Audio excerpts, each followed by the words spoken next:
Hi friends! Today we're taking a look at both the BH Cosmetics Los Angeles palette as well as the recently released Natasha Denona Pastel palette. Tengen's gonna help us today. Look at his beautiful eyes! This is from Hashira Studios, which I would highly recommend you check out. I will leave the website link down below. On the back you have Tengen's swords and his embroidered eyes on the front. I cut the crew neck because I love my stuff crop, but you could do whatever you want. This is a size small. Check it out. Spreading the love. Today we'll cover comparison swatches between the two palettes and also apply the shadows from Lost in Los Angeles. I bought it from bhcosmetics.com. It was out of stock at Ulta and I was very intrigued by many of your suggestions to check this out. In fact, some of you had just said, just get the Los Angeles palette, it's cheaper. I agree. Listen, if you're on a budget and you want pastel shades in your life, you don't necessarily have to go to Natasha Denona, right? This is for the consumer who likes the luxe packaging, who likes Natasha Denona formulas and curation of colors. And you have the other option, you know, the packaging is not as luxe, but people have raved about the shadow quality from BH Cosmetics despite its inexpensive price point. This is $17 and I looked on the back here for some details. It says extra clean as opposed to just standard clean. I thought that was quite funny. We have a total of 8 mattes found in Los Angeles with 1, 2, 3, 4, 5, 6, 7, 8. 8 metallic, 16 shades in all, split down the middle between metallic and matte, where we have 15 in the pastel palette. And here they are side by side, so you can take in the initial comparisons and differences. Let's start off with LAX, which is the airport in Los Angeles. It's an aqua turquoise matte. Beautiful smooth consistency. And let's compare it to Natasha's Airy. It's a completely different shade, but it's still a pastel. Yeah, you get more color from the BH, lighter from the Natasha shadow, but I think also this has more white in the formula. Because of that, I think the white pigments make the shadow drier, but that is the comparison. They're different colors, although I think they look lovely together. Next we have 90210, which is like a lilac pink matte here, and we have Feather, which is a lighter lilac pink matte. The 405 and WeHo, which I think stands for West Hollywood. The 405 and WeHo. 405 takes on more of like a coral, and WeHo a peachy matte. We'll compare that to Bellini, which is the only peachy shade found in the pastel palette and much lighter than these offerings. Much peachier in tone, whereas this is more coral and that more pink. Abbott Kinney, like an orchid. And why don't we go into Dreamer right away, which is more of a teal green, leaning maybe more mint. So again, that's the orchid and that's the mint. Great swatches, very smooth and soft. Let's now go into Brisk, which I think is the closest resembling shade, and Bora. Bora is not a matte, it is Natasha's cream to powder formula, lighter in consistency than a traditional matte shade. It's a deeper orchid color, and Brisk is a more of an aqua mint. So these are all the matte comparisons between pastel and Lost in Los Angeles. I'm very excited to apply these on the eyes. I think we're going to get great pastel looking looks, although I do feel the pastels from Natasha overall lean more pastel light, and I think because she put in more white pigment in the shadow formula to deliver that tone. Whereas I feel the shades from Lost in Los Angeles, they're like more mid-tone pastel. That might be an advantage, especially if you are deeper than me. These actually might show up more pastel on you, but someone else had brought up a great point where these colors might show up more neon versus pastel on their skin tone. So it's interesting to highlight those nuances in helping you decide which color shadow palette will be best for you. Malibu, lovely like tangerine metallic here, and I'm going straight into Melrose as well. We have the purple metallic. The metallics feel nice from the BH palette. So again, that was Malibu, and here we have Melrose. Nice consistency, very shiny. I like how that feels. There's a little creme creme. You just gotta blend in Melrose a little bit, but we made it. What do we have in Pastel? Well, Limoncello will probably be the closest resembling shade to Malibu. Let's pick that up. There's actually not a deep purple or royal purple type of a shade found in Pastel. Instead, we have the duochrome Duet, which is a lilac base with a blue flip. So let's put Limoncello here and Duet. I'm sorry about my chip polish. So we have a lighter serving of lavender from Duet, and Limoncello, as the name implies, more citrusy yellow versus more tangerine citrus from Malibu. But this has a lovely flip. That would look beautiful either on the inner corner or the lid. Forgive me for not swatching Runyon Canyon. I just bypassed it because since I figured we were focusing on the pastels, that I was just gonna swatch our pastels. Rodeo Drive, giving me antique vibes. We'll go in with Rush Hour right after. Interesting, Rodeo Drive and Runyon Canyon is included here. I understand perhaps the necessity to maybe woo the buyer in having them feel more secured by having neutral shades in here.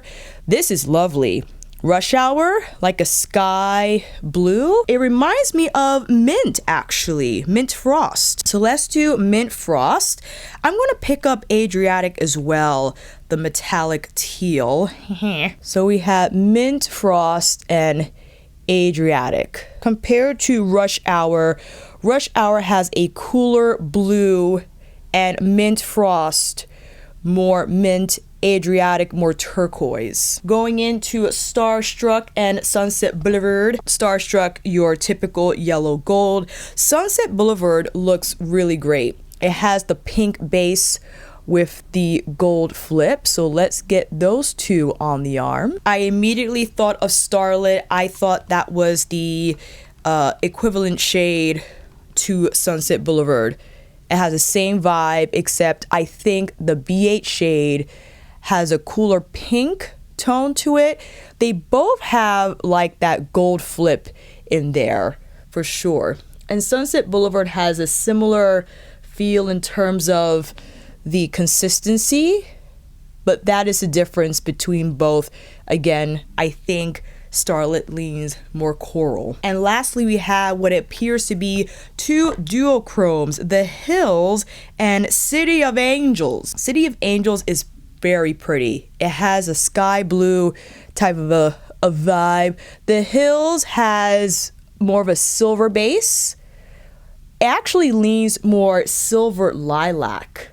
Very pretty. Very pretty. Nice on the inner corner. City of Angels, great looking blue. Again, I think it has some flip in there, like a lilac flip. The Abbey, which is a white pastel, can be used to create contrast. So because it is not a black shadow, which could muddy up pastel mid-tone or pastel light tones, Abbey would be used to create highlight or, again, a really beautiful gradient of color. You could also use it to change maybe the saturation of the mattes found in the BH palette. We don't have a metallic of this shade in the Pastel palette, but we do have Bubble, the corn blue cream to powder shade. You really got to get in there because in order to pick up enough, there we go. I mean, these two, forget it, match made in heaven. The shades that don't exist in Los Angeles but do in the Pastel palette. Tool, which is more of like a bubblegum pink, is a cream to powder formula. So this is very light. I'll just swatch it here next to Malibu. That's going to give off like a more of a light wash of pink color. Illusion, which is the opalescent shade found in the Pastel palette with that pink flip. And Zest. This is the one that makes it for me. in terms of highlighting my most favorite shades found from the Pastel palette. I adore a lime. I think it's so important to have. And you know what? I don't have any room on that arm. Let's go to this arm. I'll put it next to Bora. So it is still light. Totally understand, but I love that shade, that like light citrus lime shade, to be included in a pastel collection because I think it just goes well with a number of shades.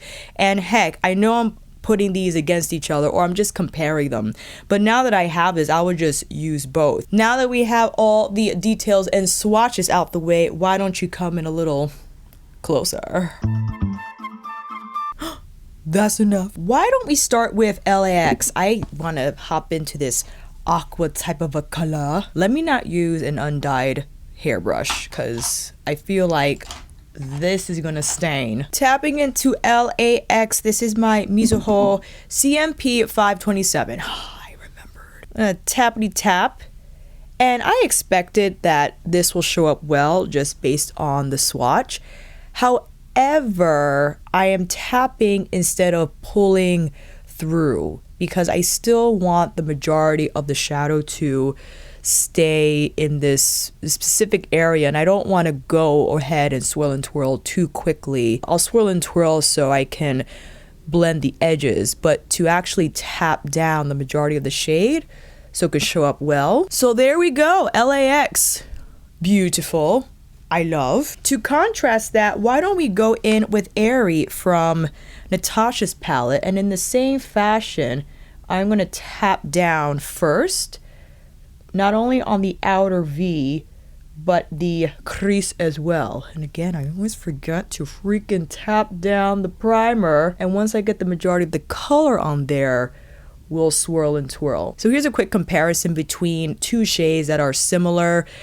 I think for me, you know what? Let me finish the look first. I'm going to keep my thoughts to myself until I'm done. We can go monochromatic or we could get a little wild. Why don't we try on some WeHo next to LAX, and I'm tapping that on the inner part of this side, overlapping a little bit to see how that goes. That's pretty nice. I think that works. Here, why don't we do the same thing? You know what? I'm going to use my Chikuhoro Holiday Collection. Let's tap into Bellini and then tap that on the inner part of the eye. Bellini, one of the mattes here that you have to tap on to get the full showcase of color. Whereas if you swirl and twirl initially, you'll just get more of like a wash. I think it's time to introduce a metallic shade.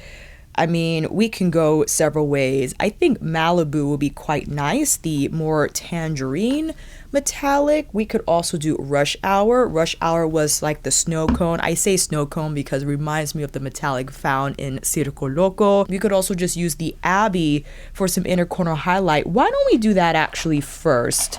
I'm going to tap that on the inner part of my eye. A great route to take for highlighting purposes is to place a white matte on the inner corner, which would have been nice to have in the pastel palette for sure. I think including a white matte helps the makeup wearer to adjust the shades a little more. You just have leverage in changing the tones of the shadows and not relying on a color for inner corner highlight, but the white, I think, juxtaposed against the other shades is a beautiful combination. Dreamer, the more mint green pastel here, or do I want to, because I feel like this is more of a mid-tone, but I'm going to place it on the outer part of my lash line. The color is gorgeous though. I think it lovely. Tapping in more LAX here so that it feathers out nicely towards the outer part of my lid. I haven't decided on a lid color yet. I'm stalling because it's hard to pick. You know what? Let's do Malibu. Malibu is really pretty. Oh, that was a good choice. That was a good choice. Creamy, pretty easy to apply here on the lid with a finger. If you want it more precision, then please go in with a shader brush and then use the tip of the brush to carve underneath the crease so it doesn't rise too high. And I'm going back into WeHo and tapping in more of that on the inner part of the lid. All right, that seems to be done.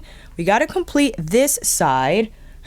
What can we place here on the lid? Well, we can go a similar route. I'm going in with Bubble, which is the more cornflower shade, but it's the cream to powder formula, and I'm placing it here on the lash line, pulling it up towards Airy. And why not? Let's do Limoncello. Limoncello is much lighter than Malibu, but it has such a lovely veil-like effect where no matter what you apply it over, it takes on that shadow's DNA. So it's going to take in a little bit of the blue from Airy and Bubble, as well as that peachiness from Bellini, and just transform into like a veil gradient shine across the lid, which I absolutely adore. Putting in a little more Airy here.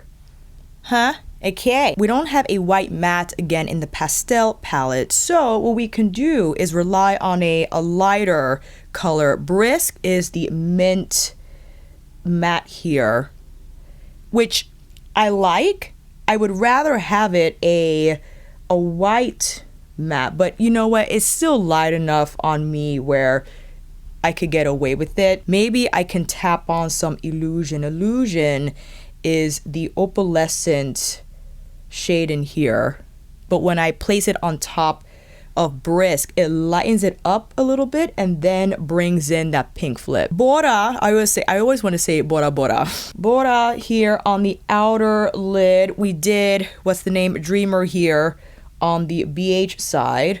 So I'm bringing in more of the lilac. Feather is the lilac pink matte, and I am just dusting on the edges here of Bora to give it a little more haze. Inner part of the eye, which I didn't do for either, so let's take care of that now. Dainty, I have to go in with Dainty for the inner corner spotlight shade. Is so pretty with the lilac base, or is more of a pink base with the gold flecks in there. Just can't go wrong with this shade. For this side, you know, I was toggling between Malibu and Rush Hour, so why don't we just go in with Rush Hour? I was gonna do Hills. We'll just do the Hills on the next look maybe. I'm gonna put it in right there. All right, let's apply some lashes and I'll be right back. And here is a wide shot of both looks. I love how both came out. I think the thought that was falling into my mind as I was creating these looks is that I can understand why initially when you see the shades found in Lost in Los Angeles, you would consider these pastel. I think they lean more neon pastel versus pastel pastel, which is what I think is captured in Natasha's palette. That's not right or wrong. It's just something that I observed, because yes, when you see the shades initially, when I saw this online, I was like, okay, I can see why people would consider this a pastel palette alternative. But when actually juxtaposing these palettes, I can understand why someone would feel, okay, I love the shades in Lost in Los Angeles, but the way they translate on my eyes is not pastel. It's more of a neon or more mid-tone pastel. If you want something light, then definitely this is what exists in the Natasha Denona palette. Does that necessarily mean you have to spend $65 versus $17? Absolutely not. I think if you mix the white with the other mattes in here, probably you could adjust the tone a little bit. You know what? Why don't I try that? I'm gonna dust Abby over LAX, because yes, if you add the white, it's going to lighten the matte significantly. So that's just an extra step you might have to take, but that's a great option to have, right? If you want it to look more neon, then you stick to the colors as is. If you want to add a little more lightness so it could actually show as true pastel, then that's what you do.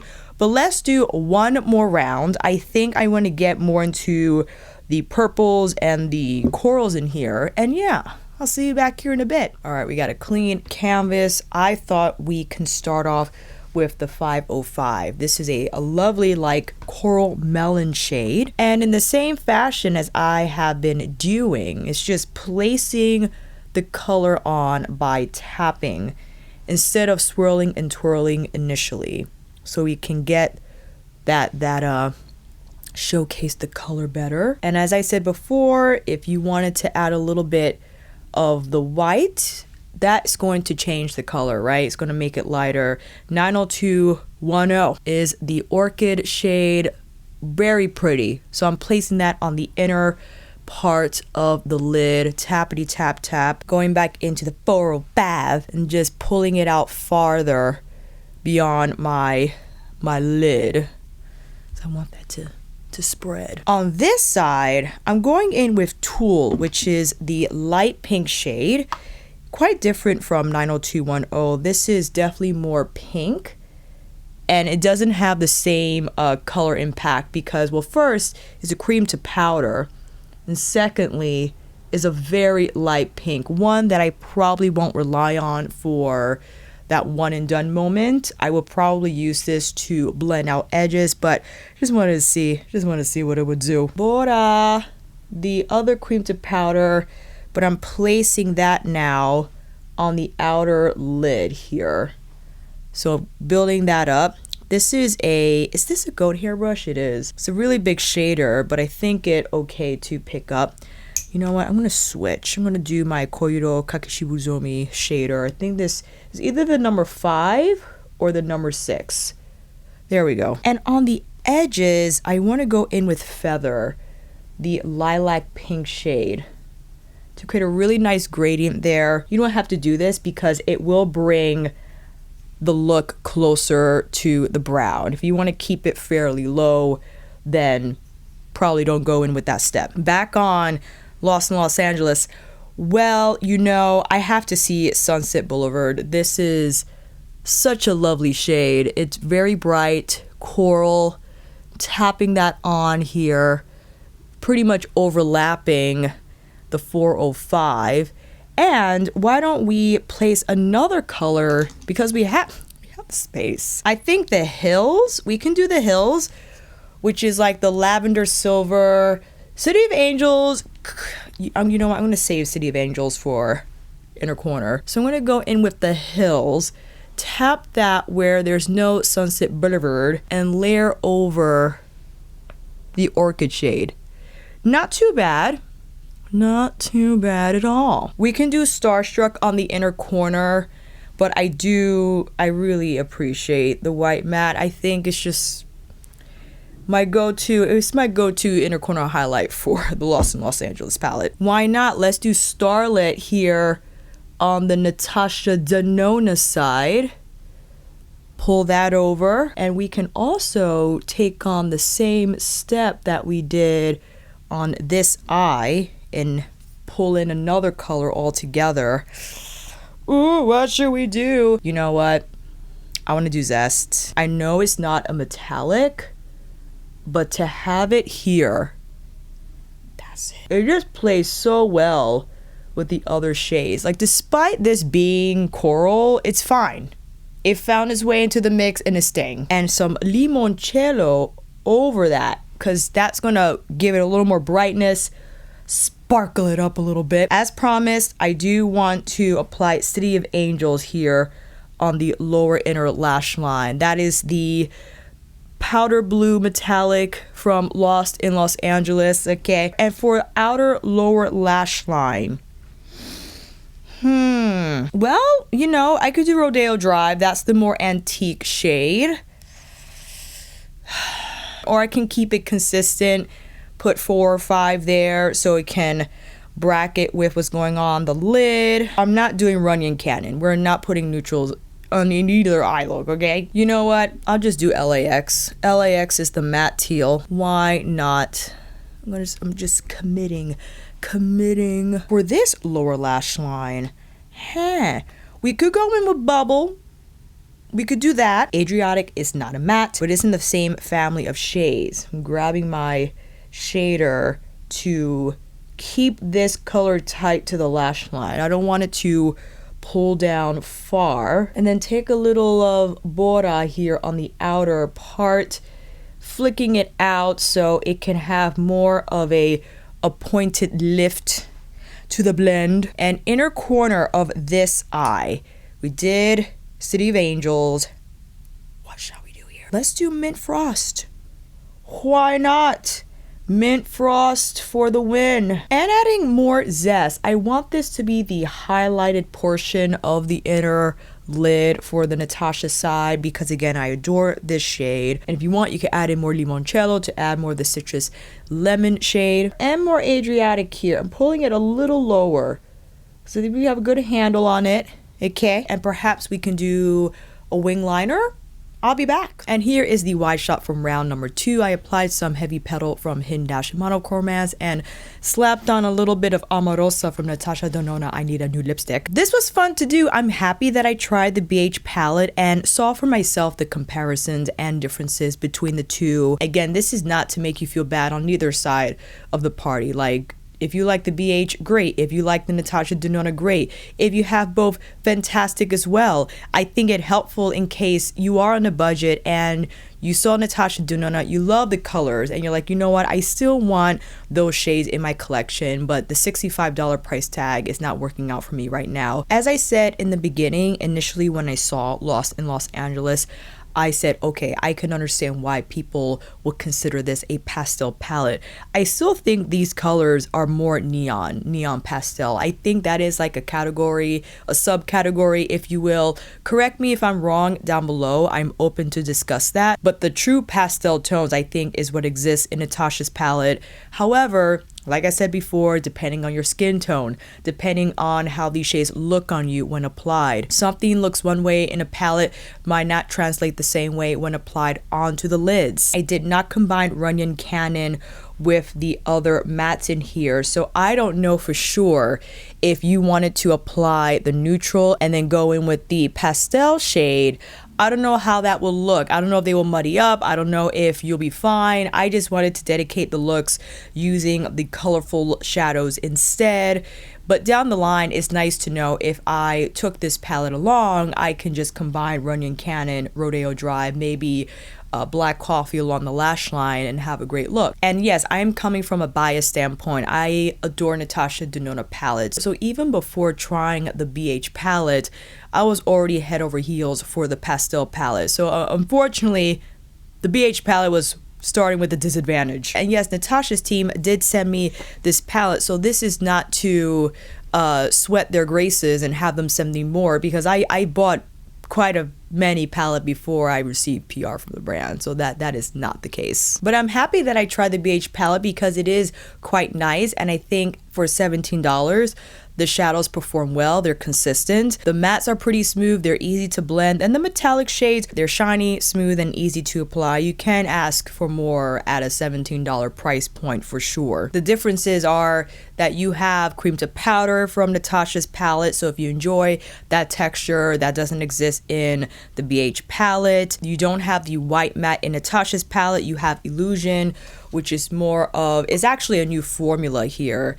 Is the opalescent with the white base. So if you rely on this shade for highlighting, this is what you have, as opposed to the Abbey you can just use for inner corner highlight or a spotlight moment on the lid. So let me know what you think down below. If you have either palette, your thoughts. If you have the BH palette and you're like, you know what, I'm good, don't need a pastel palette. Or if you were deciding between the two, if this helped in any way. I'd love to know your experience down below. I'll see you in the comments. And until then, fam, that is a wrap. Thank you all so much for watching. I hope this video helped. And if you like this video, please give it a thumbs up and maybe consider subscribing to my channel. And until then, I will see you on here again with another review tutorial, pastel palette extravaganza, monthly favors, or vlog. Take care, and I will see you again soon.